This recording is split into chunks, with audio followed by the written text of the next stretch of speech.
वयस्क लोकंकर केतोटी शिक्षा प्रेरणादायक विचार। नमस्कार सांगमाने। कुहाजाए जेबे मनीष जीवनर भिड़ भितर रास्ता भूली जाए तो वयस्क लोकंकर कथा ही तांको ठीक दिग देखाई थाए। तांकर कथा खाली शब्द नुहे, ताहा अनुभव होइथाए, जहा समयर अग्नि तपी सुनारे परिणत होइथाए। आज मु आपण मानंक पई नहीं आसीची एमिति ही 10टी अमूल्य विचार जहा जदि जीवन रे प्रयोग करा जाए तो विश्वास करंतु आपणक विचार, आपणक स्वभाव एवं आपणक जीवन बदली जीव।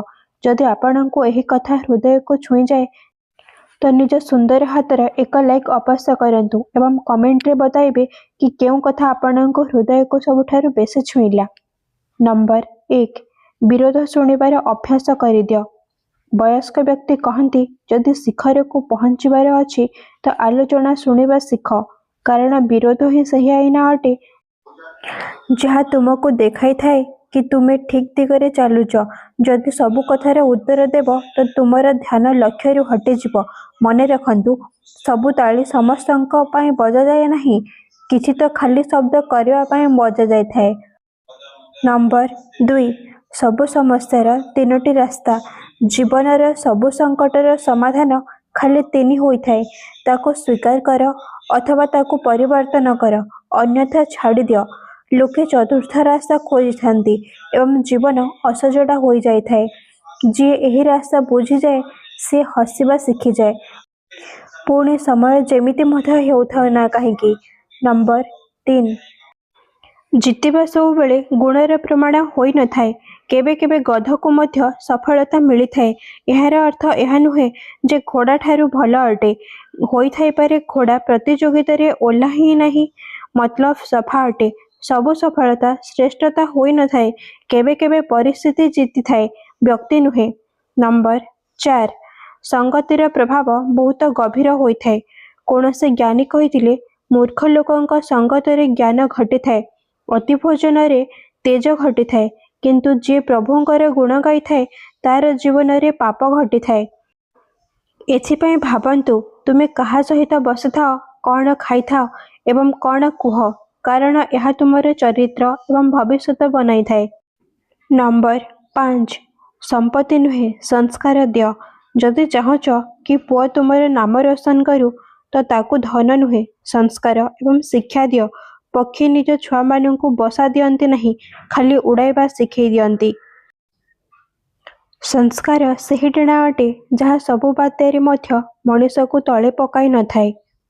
नंबर 6, कलिजुगर सत्यता। यह कलिजुग अटे। सांगमाने एठारे मिछ जे कहे ताको पसंद करा जाए एवं जे सत कहे से एका रही थाए। किंतु मने रख, सत कहबा लोक तले पड़ी जाए किंतु भांगी न थाए। एमिति न हो जे सफा सफा कहबार अभ्यास रे जीवन रे सबु लोक सफा होई जिवे। नंबर 7, पति पत्नीर सम्मान। जो स्त्री निज पति को निजा देखाई थाए से धीरे धीरे निजे मध्य सही बोझ तले दबी जाए एवं जो स्त्री निज पति को सम्मान दे थाए से निजे मध्य शिखर पर्यंत पहुंची थाए। घरे सम्मान दुहिंकर मिलिकरी बनी थाए। नंबर 8, स्वार्थपर लोक एवं धूली। स्वार्थपर लोक एवं धूली रे पार्थक्य कौन अटे? वायु जो आड़ को गति करे एमाने से आड़े उड़ी जाती। एमिति लोक साथ दियंती नहीं, खाली मौकार रंग बदलाउ थांती। एमिति संपर्करू सावधान रह, कारण एमाने सबु बेले आखि आगरे धूली फिकी थांती। नंबर 9, देबार हुनर शिख। जे दे जानी थाए ता पाखरे सब बेले किछि ना किछि फेरी आसी थाए, काहेकि ना जे बांटी थाए से धनी होई थाए। वयस्क व्यक्ति कहती जदि जीवन रे वास्तविक सुख चाहुच तो अल्प अन्य पाई मध्य बंचिबा शिख। देबा ही सबुठारु बड़ पुंजी अटे। नंबर 10, स्त्री एवं पुरुषर पार्थक्य। जदि कौनसी पुरुष चेहरा धोची तो बुझ जे से कुआडे बाहर को जीवार व्यवस्था करुची, एवं जदि कौनसी स्त्री मुह धोची तो बुझ एबे से कुआडे जाऊ नहीं। यह खाली हसी मजाक नुहे, बरम यह देखा जाए कि स्त्रीर सुंदरता बाहरता नुहे, तार सादगी रे बसी थाए।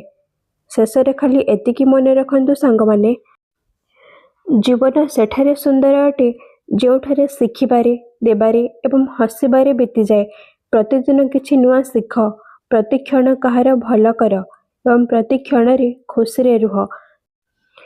ଯଦି ଆପଣଙ୍କୁ ଏହି କଥାଟି ପସନ୍ଦ ଲାଗିଲା ତ ଥରୁଟିଏ ଗୋଟିଏ ଲାଇକ୍ ଅବଶ୍ୟ କରନ୍ତୁ।